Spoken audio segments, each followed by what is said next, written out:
உயிரை திருகி உந்தன் கூந்தல் சூடிக்கொள்ளாதே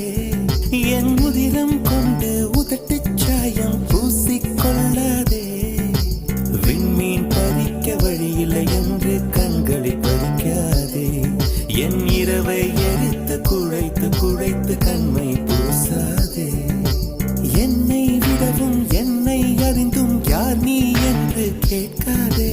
இருக்கும் கவிஞர்கள் இம்சை போதும் என்னையும் கவிஞன் ஆக்காதே